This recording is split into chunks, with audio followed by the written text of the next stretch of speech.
What if you found out someone had smuggled 47 truckloads of guns and bombs into your country? Not just a few weapons, but enough to start a war. That's the terrifying reality Burkina Faso faced one night in June 2025. This is the story of how they discovered it, stopped it, and exposed a massive plot against their nation. A plot that reaches far beyond their borders. It started quietly, like most dangerous things do. 3 days before anyone knew the truth, soldiers patrolling the border near Togo, in an area called Kanchari, noticed something weird. It was late at night, way past when normal trucks move. A huge line of trucks, 47 of them, was creeping along back roads right near the border, trying hard not to be seen. The guy in charge, Captain Musa Diallo, knew this wasn't right. Why would trucks supposedly carrying food or medicine need to sneak around in the dark? He sent a message up the chain, fast. Something's wrong here. That message landed on the desk of Burkina Faso's President, Ibrahim Traoré. Traoré isn't your typical politician. He's a former soldier who took charge after people got fed up with the old government. He believes strongly that African countries should run themselves without outside powers pulling the strings. He'd already kicked out French troops and made deals with countries like Russia, which made some powerful people in Europe and America very unhappy. When he heard about the suspicious convoy, his instincts screamed trouble. He called his top special forces commander, General Ibrahim Zerbo. "Stop that convoy," he ordered. "But be careful. This feels bigger than just smuggling." The next few hours were tense. Burkina Faso's best soldiers, the special forces, got ready. They moved like shadows. Helicopters took off with their lights off. Drones flew high up, watching the convoy from the sky. Soldiers on the ground quietly blocked all the roads the trucks could use near a town called Kanchari. They planned to surround the trucks without a big fight, if possible. Everyone held their breath. Just before 4 in the morning, the convoy appeared, just like the drones showed. 47 big trucks, moving slowly, sticking to the hidden paths. If you didn't know better, they looked like any other dusty aid trucks, but the soldiers watching saw the signs. Drivers talking nervously on radios, switching lights off before turns, clearly following orders. This wasn't a normal delivery. The command came, "Go! Go! Go!" Suddenly, bright searchlights snapped on, blinding the drivers. Roads were blocked in front and behind them. Soldiers appeared from the darkness, surrounding the trucks. Some drivers panicked. 2 trucks tried to speed away. Warning shots cracked the air. One truck skidded off the road into a ditch. Soldiers shot out the engine of the other one, stopping it dead. The rest were trapped. Captain Sadio Kabore, leading the operation, walked up to the first truck. He pulled back the heavy tarp covering its load. Instead of sacks of rice or boxes of medicine, he saw crates. He opened one. Inside were brand new AK-47 rifles. He opened another, M16S, another grenade launchers. They started checking other trucks. The horror grew. Machine guns, sniper rifles, even powerful anti-aircraft missiles that could shoot down planes. 20 tons of explosives, millions and millions of bullets. It was an arsenal big enough to equip an army. Captain Kabore picked up a secure phone and called President Traoré. "Mr. President," he said, his voice steady but shocked, "we found something big, really big." Traoré's order was clear. Secure everything. Not a single bullet goes missing. Find out where this came from. The trucks were impounded. The drivers were rounded up and questioned. Most claimed they had no idea. They said they were just hired drivers, told they were carrying farming tools and food supplies for Togo. They were paid well and told not to ask questions. They seemed scared, probably just pawns in a much bigger game. But one man, a businessman named Jean-Baptiste Compaoré, started talking. "They told us it was farming equipment going to Togo," he confessed. "From there, it was supposed to go onto a ship. We were paid good money not to ask what was really inside." This was the first crack. Investigators looked closer at how the convoy worked.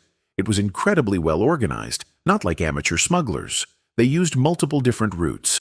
Trucks left at different times. They had fake papers. The trucks themselves were modified with hidden compartments. The weapons were packed to look like sacks of grain or boxes of tools. This took serious planning and money. Experts started examining the weapons themselves. Someone had tried to scratch off the serial numbers on many of them, a common trick to make guns untraceable. But Burkina Faso's investigators, helped by international databases, managed to trace a lot of them anyway. Some guns came from old stockpiles left behind after the war in Libya fell apart. Others were traced back to the fighting in Yemen. Shockingly, many were completely new, straight from factories. The total value? More than $100 million worth. President Traoré called an urgent meeting of his National Security Council. When they saw the full list of what was captured, the room went silent. 15,000 AK-47 assault rifles, 5,000 M16 rifles, 3 million bullets, 50,000 grenades, 1,500 rocket launchers, 200 anti-aircraft missiles, 20 tons of explosives. The defense minister, General Sito Traoré, no relation to the president, said grimly, "You could invade a small country with this." The interior minister, Husseini Karim, added, "If these weapons had reached their targets and been used, our whole country could have become a war zone." President Traoré looked around the room. "This isn't random," he stated. "Someone wants to break Burkina Faso, just like they broke Libya and Syria. But this time, we were watching." The breakthrough came when another arrested man, a wealthier figure named François Bonkungu, decided to cooperate. His confession was explosive. "This plan was made months ago," he revealed. "Foreign powers promised money and support. The plan was to create chaos. They wanted to stage attacks, make people panic, and blame it on the government. Then, when everything was falling apart, they would step in and overthrow President Traoré." He named names, people involved in Burkina Faso, neighboring countries like Ivory Coast, Abidjan, and Ghana, Accra. Most chillingly, he said, the orders and the money came from outside. He called the whole scheme Operation Restore Democracy. Its budget just for the Burkina Faso part was a staggering $200 million. The weapon seizure was only the first step. Bonkungu gave investigators names, former government ministers, retired army generals, foreign diplomats, even people working for international aid groups, all supposedly working against President Traoré. Traoré acted fast. He ordered major raids across the capital city, Ouagadougou. Security forces hit 23 different locations. At 17 of them, they found even more hidden weapons. Arrests followed. Former politicians, business leaders, and, crucially, several foreigners were taken into custody. Then, President Traoré held a press conference. He stood right in front of the huge pile of captured weapons. "This isn't just about smuggling guns," he told the cameras. "This is a plot to destroy our country." He held up some of the documents investigators had found. "Here is the proof. 47 trucks, $100 million worth of weapons. The goal? To tear us apart and put a puppet government in power that answers to outsiders." Reporters shouted questions. "Which countries are involved?" Traoré replied carefully, "The investigation is still going, but we know some of these weapons were made in outside countries." Another asked, "Who was leading this plot?" Traoré answered, 17 people are already arrested, including foreigners. They are talking. The full truth will come out." He made it clear this wasn't just about Burkina Faso.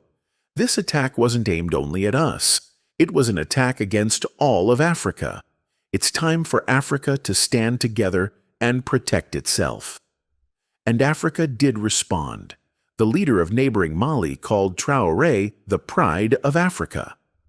Niger and Guinea promised to tighten their borders to stop anything similar.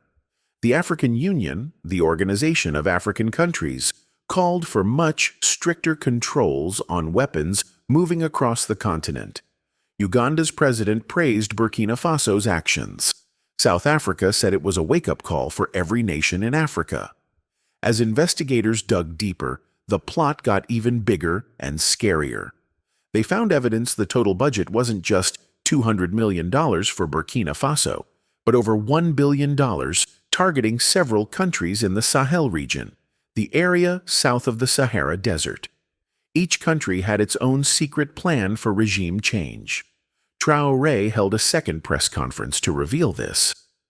Those who dream of taking Africa back to colonial times, he declared, should remember we are the grandchildren of Thomas Sankara, referring to Burkina Faso's famous revolutionary leader. We will not kneel. He showed evidence that the plotters had already decided who would be in charge after the coup. They had even assigned government ministries. They already divided the cake, Traoré said with defiance.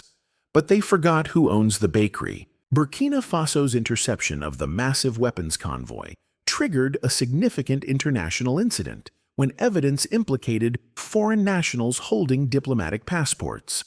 Authorities presented intercepted communications, surveillance footage, and financial records suggesting these individuals played operational roles beyond typical diplomatic functions, allegedly coordinating logistics for the arms shipment.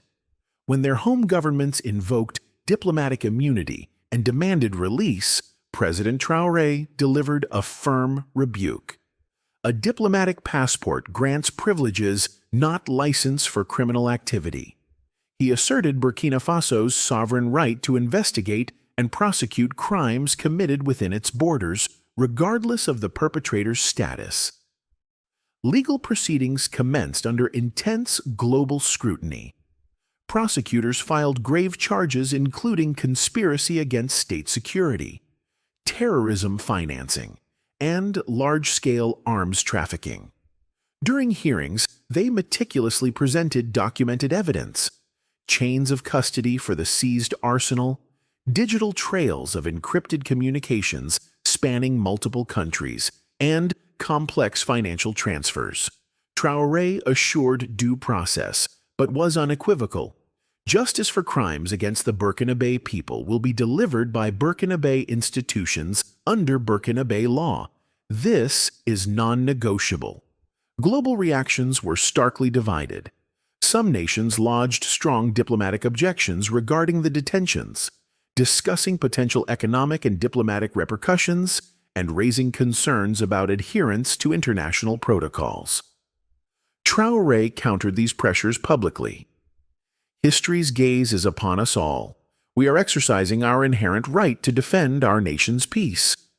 Simultaneously, numerous other governments across multiple continents expressed solidarity. They affirmed the fundamental right of all sovereign states to protect their territorial integrity and populations from destabilization.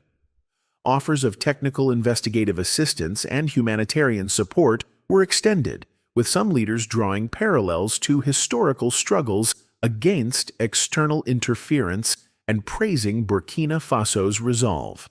Approximately 1 week later, Traoré addressed a massive crowd in Ouagadougou. Their design for chaos has been shattered. This triumph belongs to every African nation cherishing self-determination, he proclaimed. He then announced the symbolic destruction of the captured arsenal. Before the assembled citizens, soldiers fed the weapons into an industrial furnace. The molten metal was cast into a large school bell, a tangible symbol of transforming instruments of death into tools for life, education, and hope. Its first resonant peal echoed across the square, hailed internationally as a powerful act. Investigations continued relentlessly. Forensic experts traced the weapon's complex international pathway, identifying origins outside Burkina Faso, transit through regions with governance challenges, and sophisticated illicit transport networks involving significant bribes. International law enforcement collaboration led to cross-border arrest warrants targeting financiers and coordinators, while global financial monitoring froze the plot's assets, systematically dismantling its infrastructure. To commemorate this pivotal event, Burkina Faso established Awakening and Victory Day on June 15th, a permanent national holiday honoring the collective vigilance that averted disaster and celebrating the preservation of peace. Traoré concluded with a message resonating across Africa. Africa possesses the resolve to safeguard its people and chart its own course. Our strength lies in unity forged by shared purpose and the unwavering pursuit of self-determined freedom, not by fear or the barrel of a gun. The bell forged from the seized weapons stands as an enduring declaration of sovereignty and resilience.